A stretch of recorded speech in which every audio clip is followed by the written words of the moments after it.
What is up, everybody? Welcome back to another edition of the Sheehan Show with me, Sean Sheehan, here on Sherdog.com. And I'm back with my top bets for the week in the world of mixed martial arts. Big UFC Noche card this weekend. I have 4 bets from that, and I've actually 1 bet from Cage Warriors as well. I think there's a standout bet for me there, but we'll get to all of that. Firstly, to last week, not a great week again. We thought we'd bounce back from the atrocious week the week before, and we only hit 1 bet last week.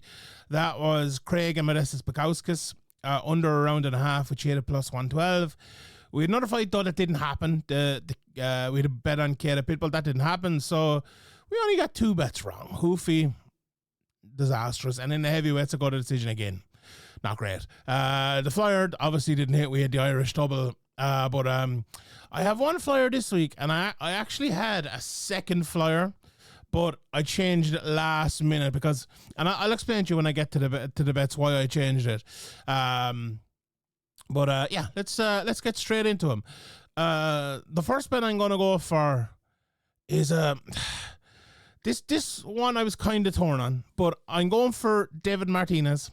Or David Martinez, maybe I should say, at plus 116. And he's fighting Rob Font. Now, when I saw this fight, I was like, okay, without looking at the bet lines, I was like, Martinez is probably going to be the favorite here, but if I could get Rob Font at maybe a good price, that might be a good bet to go for. I was not at all expecting David Martinez, even though he's only 13 fights into his career, only 1 fight in the UFC, to be the underdog. I wasn't expecting that at all. And even though Rob Font has, kind of come back and had a couple of good fights. So then I watched a bit of tape again. And to me, one thing really stands out in this matchup, and that is how good Martinez is. Martinez is good in many different areas, but for me, the best part of his game, especially recently, in the Contender Series fight against Ever Franklin and Simon Oliveira, to a certain extent. Now, that ended a lot quicker and ended with a punch and then grounded punches. His ability on the outside, and now he has, I watched him a lot in Combatches Global as well, because there's a lot of Irish fighters who fought there, and he was in that mix, and like I believe he's 10 knockouts and he's 12 wins or something like that, which is really, really good. But the key to me is the actual way he fights on the outside, and the kind of the languid, wait on you type of game that he puts out. I think for Rob Font, that has been a style he has struggled with at different times, and obviously Sandhagen fights a little bit like that, Figueiredo at times in the fight, and Vera as well. He's lost all of those fights. Now he bounced back very, very well, and especially the Matsumoto fight was a really, really good win. I thought a split decision, okay, a close fight, but a good win. I think against Martinez, I think that could be a struggle for him. I think that outside position, I think if Font can't land the shots on the way in, I think Martinez will come in, land those shots, get back out, in again, land them on the way out. I like Martinez in this matchup. I really, really do. And that's bet number 1 of the week. Plus 116 for David Martinez. Bet number 2 of the week, I'm going for Diego Ferreira to win his fight against Alexander Hernandez. Now, these are 2 guys, honestly, I like, and just to give you the price, and that the price is plus 105. Again, one of those fights I looked at and was expecting. Do you know what? Maybe this was a touch different. Maybe I was expecting it to be close, really, as it is. Now, though, I'm actually looking here. Some places, most places, Hernandez is just about the favorite. Other places is a pick 'em. I see it's minus 110 here, in other places. There's one place plus 100, another place plus 105. As always, we take the best price. So we're going for the plus 105. I think that a lot of that is down to what happened last time out with Chase Hooper, and how Hernandez won that fight. He's 2 fights before that, Kurt Holloway, Austin Hubbard, at this stage of his career and their careers. I think going to a decision with both of those lads probably was good for him, but maybe not as good as he should be doing, if you want to put it that way. And I fancied him in the Chase Super fight because I think he's very, very good early. I think the problem and I said it before that fight and after that fight as well, the reason he won that fight is he's more athletically gifted than Hooper. The thing about him in this fight against Ferreira, even though Ferreira's, is shoving on, now what is he? I'm just looking here, he's 40 years of age, I believe. Ferreira is not going to be, he might be beating that realm, but he's not going to be showing up in that realm.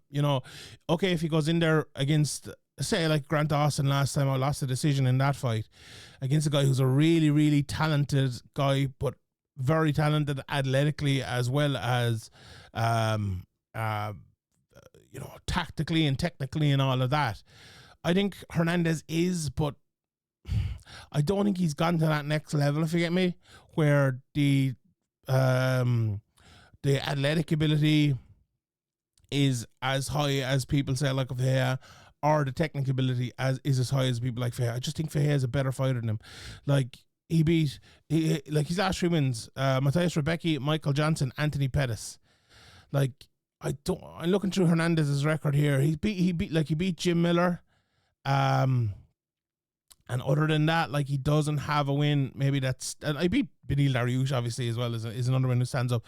But like, that was a bit of a freak one, I think, early in the career. But like, I've always liked Diego Ferreira. I've maintained for a while as well that if Ferreira was 30 now instead of 40, I think he could make a run at it. Like, he's the sort of fighter you get in a division like 155, which is happening at, obviously, that if he was a heavyweight or a middleweight, like, he'd be a champion. He's that good of a fighter.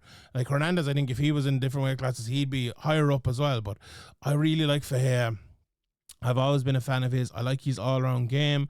I think he'll win this fight. I think he might get the submission, but it's probably going to be a decision in this one. And I just like him. Like Hernandez, as much as I picked him to win by knockout coming into the last one, he hasn't got all that many knockouts in recent fights. Like, I think that was his first knockout in a good long time. Like, yeah, he went to decision with Holloway Hubbard, decision with Miller, and it was Mike Breeden back in 2021. So it's 4 years between knockouts there.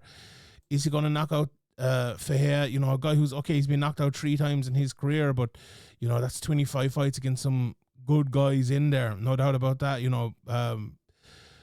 I don't think so. So I'm going for Diego Ferreira to win that fight at plus money, plus 105. Right.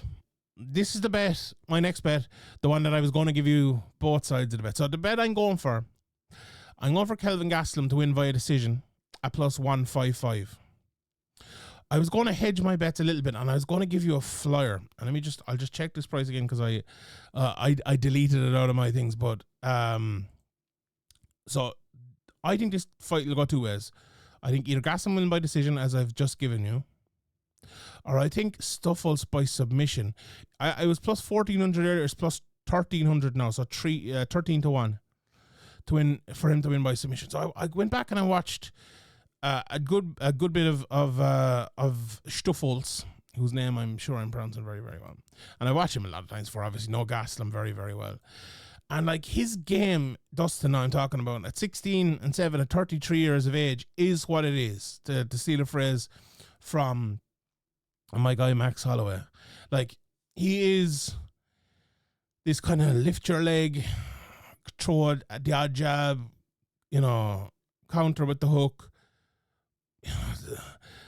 high scrazy type of fighter, for want of a better term, and that's no disrespect. But when he gets the fight to the ground and he gets on top of you, he's very, very, very good. Like, one back, I watched the Marc-Andre Barrio fight, got on top early in that fight, was 4 minutes 28 seconds here on top, and ended up finishing him.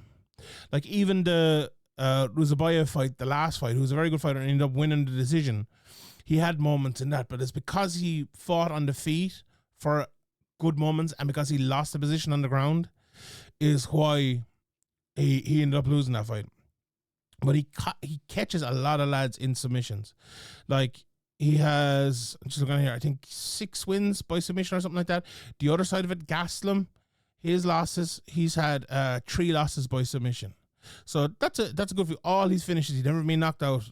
7 losses via decision and 3 via submission.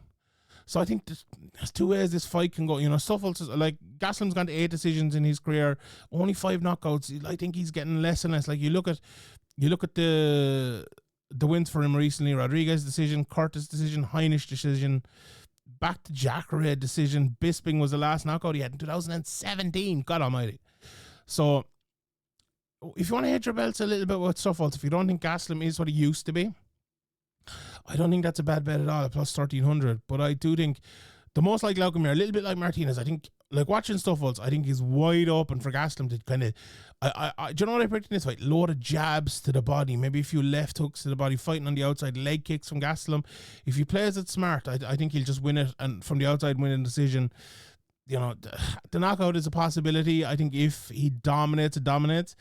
But I think if Suffolds gets the fight to the ground, I think he could cause him a real problem here. So, the second one isn't an official bet, but I'm going for Gastelum to win the decision at plus 155. I think that's a pretty good price as well. Right. We have a flyer from the UFC, but I have one bet from Cage Warriors first. And this, the betting odds just came out on this, so this could change. Look, if this changes dramatically in the next few days, I'll delete it for next week. So it's a plus 110 bet at the moment. If this turns into, say, like a minus 250 bet or something, it'll be deleted from my record. But if it's in or around that, I'll keep it. So Simone Patrizi against Chris Bungard. He's plus 110 to win that fight. Honestly, like, I know I'm looking at Patrizi's record here, and he hasn't had a good run of it lately. You know, he lost to Adam Shelley, lost to Intellis, who's a very, very good fighter, and lost to Dimitri Grilian.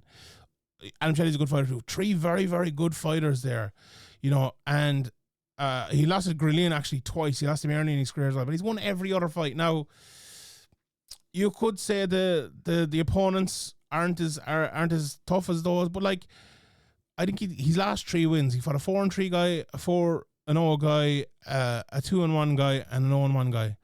You know, for a guy only at the start of that, 5 fights into his career, that's not too bad. Now, he's fighting a guy in Chris Bungard this weekend who's, you know, 31 fights into his career, 36 years of age, you know, who has also gone out and got a couple of wins in his last 2 fights, the last of which, you know, I was not expecting at all.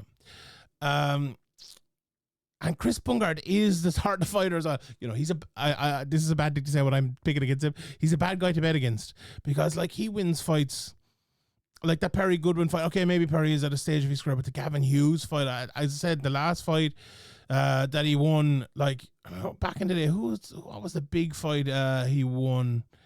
Oh God, I'm just looking through it here, his record.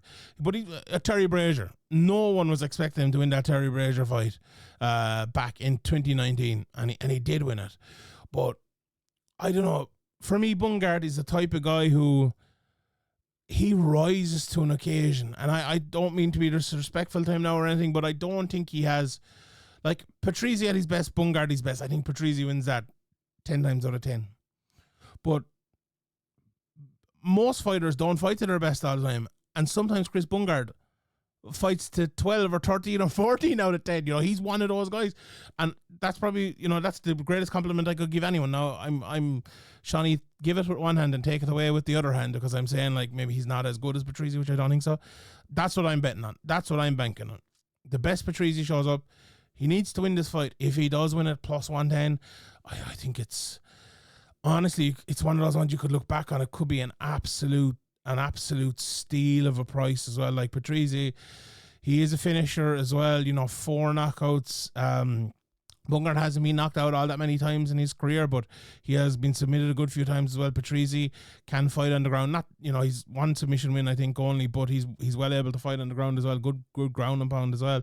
So I'm going for Patrizi at plus 110 over in Cage Warriors. Just in Cage Warriors as well, there's a lot of big favourites. George Hardwick is a minus 800 favourite. I'm looking at George Staines, one of the best prospects in MMA coming over from Octagon. He's a minus 600 favourite. Matthias Figlak is back. He's a minus 600 favourite as well.